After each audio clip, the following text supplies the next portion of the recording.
Salut les Stratoniens, j'espère que vous allez tous super bien. Donc aujourd'hui, on va discuter essentiellement du Bitcoin. On ira voir notre cher ami X, on ira voir Yearn Finance que je ne connaissais pas du tout, qui m'a été demandé.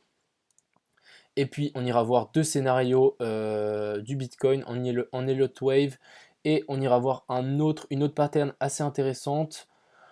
Et puis on ira voir, c'était tout, et les deux scénarios, etc. Donc je vous invite aussi à venir sur le Discord, il y a énormément d'informations, etc.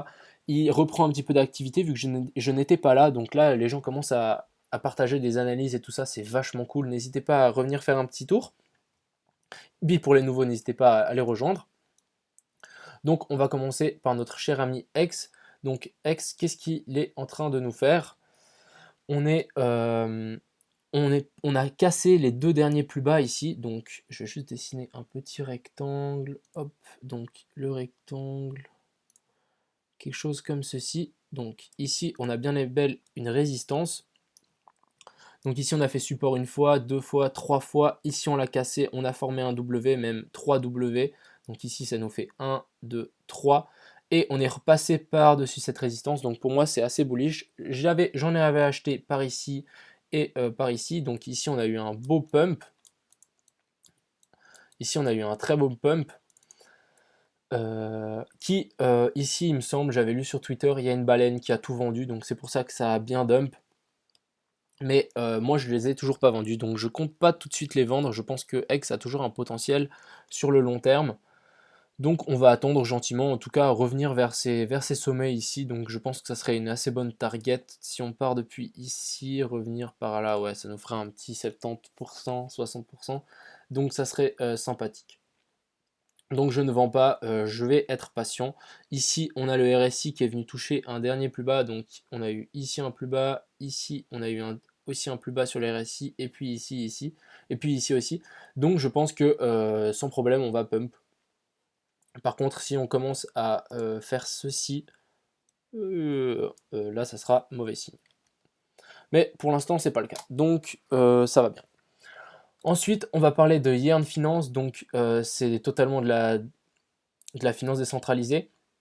C'est un outil qui nous permet de trouver, si tu possèdes par exemple du Lend ou du Compound, ça te permet de trouver le meilleur endroit pour le stacker. euh, donc ça choisit plus ou moins le bon endroit. Bon, moi je trouve pas ce token super fou, donc je n'investirai pas dedans. Vu les peu d'informations que j'ai trouvé, le site internet qui est vraiment bizarre, et puis le créateur qui dit que ce token est inutile et qu'il a connu une super croissance vu qu'il s'est fait lister sur Binance, donc un petit 90% en une journée, c'est pas rien, qui a été listé sur Binance, et puis ils ont dit que c'était pas un token voilà, qui a une valeur financière nulle. Donc franchement, voilà, l'objectif de ce token soit utilisé pour voter, mais pas comme un moyen d'échange en soi. Donc, il n'est pas fait en gros pour être échangé, mais il a pourtant bien pump. Je n'investirai pas dessus. Ensuite, on va aller voir le chart, bien évidemment. Tac, tac, tac, tac. Donc, Yearn, donc voilà, on a fait un beau pump. Ici, depuis que le cours est sur TradingView, c'est depuis le jour où on s'est fait lister sur Binance. Donc c'est pour ça qu'on n'a pas l'historique avant, mais normalement, on a quelque chose comme ceci, hein. Parce qu'ici, on a eu le pump de Binance. Donc ici, juste techniquement, ici on a formé un joli M, un double top. On n'est pas revenu chercher. Je parie qu'on est vraiment dans une zone de rechargement de short. Donc voilà, ici dans les 0,764.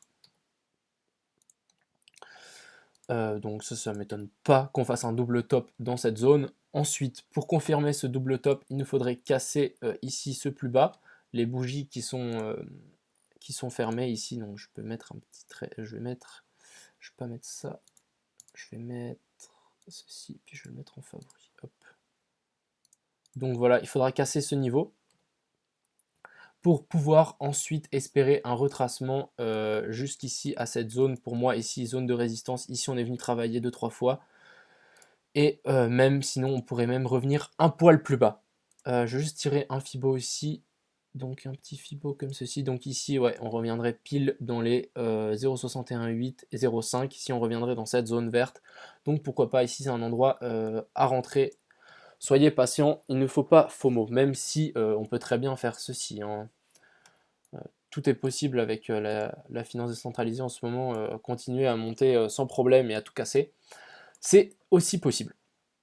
Mais personnellement, moi j'investis seulement quand il y a des retracements pour ensuite pouvoir partir de plus belle. Donc voilà, ça c'était pour Yearn Finance. Et ensuite, on va aller voir notre cher ami le Bitcoin. Donc, qui est-ce qui nous fait le Bitcoin? Je vais d'abord vous montrer la pattern que je trouvais assez intéressante. On va juste passer en weekly. Donc ici, on a notre cher ami le Bitcoin. On peut facilement tirer... Ah, ce nouveau TradingView, là, j'aime pas du tout comme il a été programmé. Il faudrait que j'aille voir. Bon, on peut tirer une droite comme ceci assez facilement. Et on peut aussi en tirer une depuis ces points hauts. Si, si ça veut bien tirer un trait, ça serait pas mal. Ouais, c'est vraiment pourri ce truc. Qu'est-ce qu'ils nous ont fait? On est obligé à chaque fois d'aller rechanger. Ouais. Bon. On pourrait facilement tirer quelque chose comme ceci. Et en fait, ça nous forme un triangle qui s'écarte.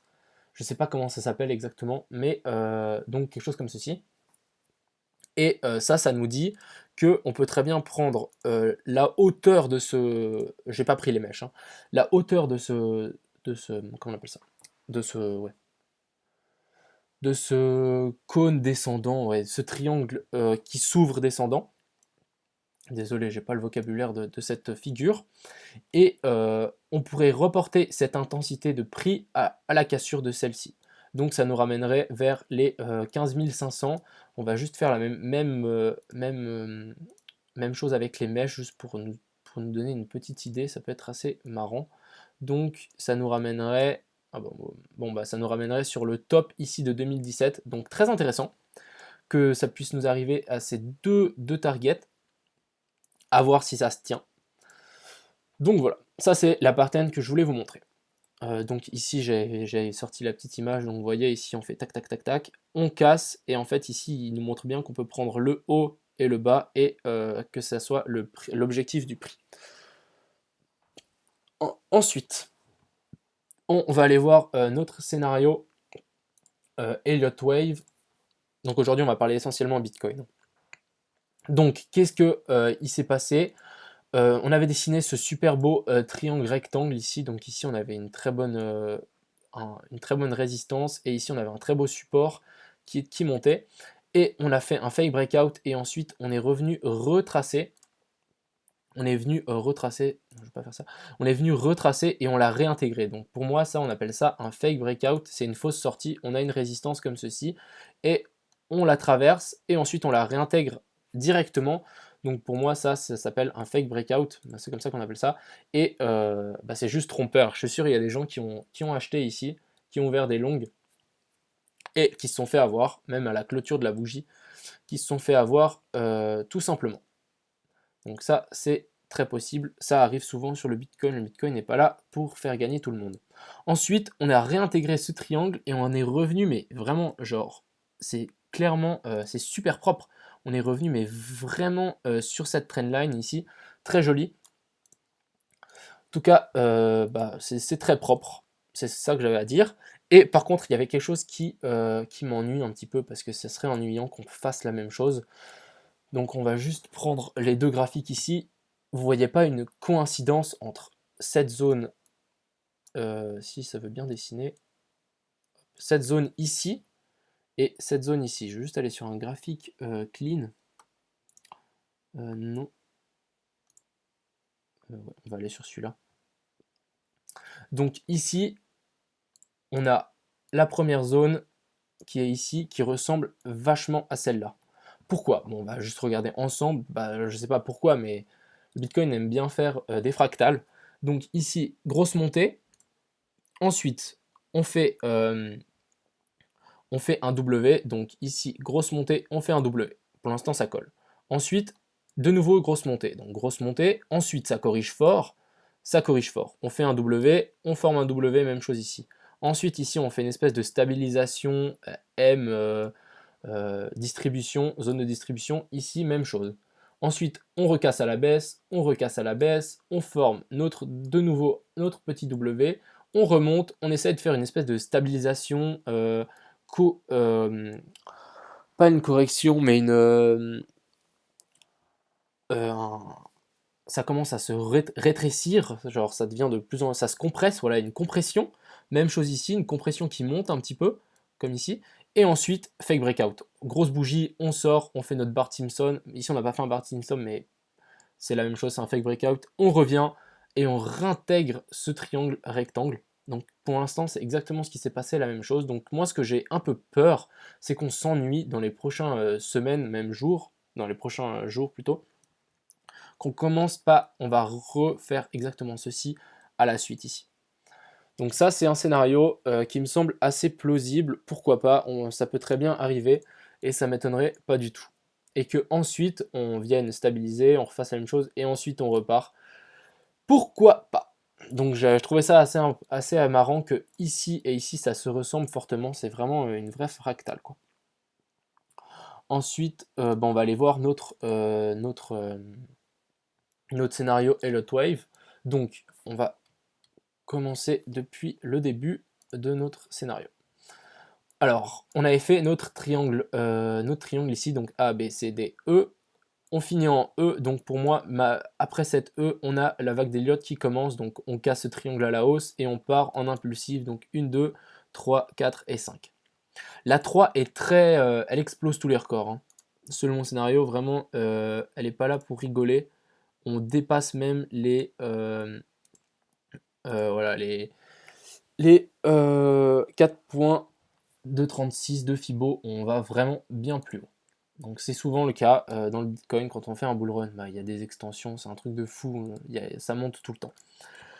Ensuite on corrige en 4 et on monte en 5. Donc ici ça nous forme notre grande 1 en blanc, donc 1. Ensuite on vient corriger ici dans une flat étendue. Pourquoi une flat étendue? Parce que si on prend notre simple Fibo depuis ici notre A vers notre racine, donc on va juste ouais, on va cliquer dessus. Donc, ah mais non, c'est pas ça que je vais faire. Encore moins ça. Hop, je vais juste replacer ma une ici. Et on va recommencer l'opération. Hop, on va juste l'étirer un petit peu comme ça, on y voit quelque chose. Et ici, qu'est-ce qu'on vient faire? On vient retracer, en fait, on a pris l'impulsion de la racine vers la A. Et ici, on vient retracer pile les 123 de Fibo. Donc pour moi, ça rentre pile dans une flat étendue. Les targets d'une flat étendue sont les 123 et les 161,8. Donc ici très propre, on vient corriger sur les 123 et ensuite on repart vers notre dernière C. Donc cette C, elle peut venir corriger les 123 et les 161 de Fibo. J'ai pas envie de faire ça. Donc voilà, et donc les 123, ce qui est assez marrant, ça nous ramènerait mais pile poil sur les 10 500, pardon. Donc pour moi ça collerait vachement, surtout que si on regarde en weekly, ouais, là il y a tous les dessins, je vais juste passer, non, on va juste faire ceci, et puis on va passer en weekly, comme ça on pourra bien voir, ça nous ferait quelque chose de vachement propre. Si maintenant on vient corriger sur cette zone, je ne peux pas dessiner, si maintenant on vient corriger sur les 10 500, revenir sur ces sommets là, ça serait vraiment de quelque chose d'extrêmement propre et très très sain pour le Bitcoin.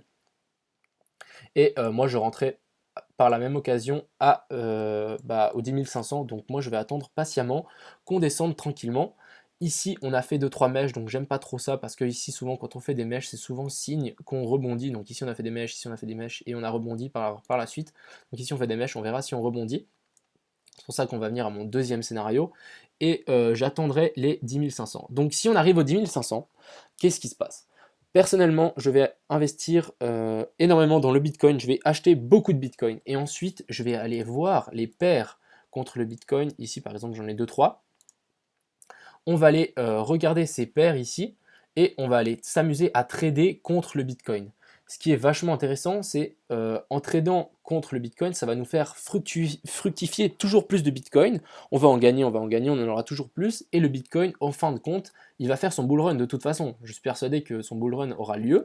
Donc, on en aura juste beaucoup plus. Et donc au final, on aura beaucoup plus de dollars sans regarder les alts face au dollar. Donc ça, c'est mon plan pour la suite. Donc on va attendre un petit retracement ou qu'on l'a déjà fait ici. Bon, bah ça sera tant pis pour moi. Donc voilà. Juste un dernier truc, mes vidéos sont pas... comment dire, un conseil en investissement. En tout cas, si on ferait ça, on peut très bien aller spéculer sur notre fameuse 3. Si on revient sur les 10 500, notre 3, voilà, on pourra la situer vers les, 15 500. Et bah dis donc, c'est bizarre. Ça correspond avec notre target du cône, du cône qu'on avait dessiné juste avant. Donc ça correspond encore à ça. Donc il y a pas mal de cohérence. Ensuite, on va aller voir notre deuxième scénario. Donc mon deuxième scénario, même chose au début, on est toujours dans ce fameux triangle. Ensuite, on part en impulsive. Mon impulsif commence pas au même endroit. Donc ici, on a notre impulsif qui vient ici sur ce sommet, donc le sommet RSI. Quand on regarde les impulsifs, quand on fait du Fibo, de l'Elliott Wave, excusez-moi, on regarde bien le RSI, les tops et les points bas. Donc ici, par rapport au RSI, c'est un poil plus propre parce que moi, dans mon autre scénario, j'avais pris ce top ici pour la 1, donc ici, voilà. Ensuite, on monte, on arrive en 3 et pas, on fait pas une 4, 5, 3, 4, 5. Donc ici, on arrive directement en 3, on corrige en WXY pour finir notre 4 et ensuite, on repart de la 4 vers notre fameuse 5. Donc ici, on aurait fait notre racine, donc 1, 2. Donc ce qui est pas mal avec ce scénario, c'est que si je prends juste mon petit Fibo, ici on retrace quelque chose de super correct. Donc punaise, mais c'est quoi? J'aime pas du tout ce nouveau TradingView. Donc ici on corrige vraiment les 0,618, donc c'est plus ou moins propre. Donc c'est ça qui me permet de douter. Ensuite, bon bah après vous connaissez la chanson, on reprend de la racine au sommet de la 1 vers la 2, et puis TradingView fait n'importe quoi, et on pourrait, ah c'est ça qui m'énerve, notre 3 pourrait revenir ici sur les 161,8, donc c'est la target principale. Le seul problème, c'est ici avec ce début, si on veut calculer notre fameuse 5, donc on va sur racine, sommet de 1, bas de la 4, en fait on exploserait tout. Vous voyez, notre 5, notre 3 ici finirait sur les 161,8 de Fibo, mais les 423,6 de cette potentielle 5 ici. Donc c'est ça qui me plaît pas du tout, c'est que ici il n'y a aucune coïncidence et ça veut dire que notre 5 peut très bien exploser beaucoup plus haut, elle rentre plus dans les Fibo. Donc c'est possible, hein, tout est possible, sauf que je trouve pas ça très très très propre. Donc ça veut dire que notre 3, on devrait dire qu'elle fasse un 100. Donc 100, c'est peu dans les probabilités. Que notre 4, il faudrait qu'elle retrace sans casser notre 1, notre sommet de 1. Donc il n'y a pas beaucoup de marge. Et ensuite que notre 5 finisse ici. Donc on va regarder ça quand même. Donc on va prendre notre Fibo. On va partir depuis la 100. Fibo s'il vous plaît. On va partir depuis la 100 vers notre bas de 2. On corrigerait ici. Ah punaise, faut que j'aille regarder ça. On pourrait très bien faire revenir pile poil dessus, donc ça nous ferait, je sais, une ending diagonale, donc c'est possible, revenir pile poil dessus, ou sinon corriger les 0,382 ou les 0,236 pour ensuite trouver notre 5. On va juste voir ces fameux Fibo. Donc, vu que la 1 ne fait pas, vu que la 3 ne fait pas plus de 161,8, pour calculer la 5, on prend de la racine, on va au sommet de la 3 et au bas de la 4. Donc là, notre 5, ça nous reviendrait sur les 0,618. Donc là, ça colle plus ou moins avec les 423,6. Et si on vient sur les 0,382, bon voilà, franchement, si on vient sur les 0,382, j'aurais vraiment des doutes. Parce que on revient faire résistance. C'est propre, mais en même temps pas, j'aime pas trop. Donc ce que je privilégie, c'est qu'on revienne sur les 0,23,6 pour qu'ensuite on rebondit pour revenir chercher ici on serait vers les 13 797 ou 97 sur les futurs. Donc voilà, je pense qu'on a fait le tour sur mes deux scénarios assez intéressants. Les deux sont particuliers parce que sur mon premier scénario, la 3 explose tous les records, et là, ça nous voudrait dire qu'une 5 qui monte à 423,6, donc c'est très peu probable. Bah, c'est probable, mais c'est genre pas dans les statistiques. Donc, il y a peu de statistiques, voilà, c'est ça que je veux dire. Donc voilà, donc ça c'est mes deux scénarios. À vous de faire, pas votre choix, mais à vous de les interpréter comme vous voulez, ou de vous inspirer. C'était tout, je pense, pour aujourd'hui. J'espère que la vidéo vous a plu, donc je vous invite à rejoindre le Discord, c'est très important, et à partager vos scénarios parce que si vous nous montrez un autre scénario par exemple qui tient vachement la route, franchement ça m'aiderait vachement et ça aiderait énormément la communauté parce que rien n'est sûr dans ces Zero Wave, c'est seulement des interprétations et des mathématiques. Donc voilà. Donc personnellement, moi j'espère un petit retour sur les 10 500. Ça serait extrêmement propre et très sain pour le Bitcoin et pour tout le monde. Donc voilà, n'hésitez pas à rejoindre le Discord et ciao tout le monde, à plus tard.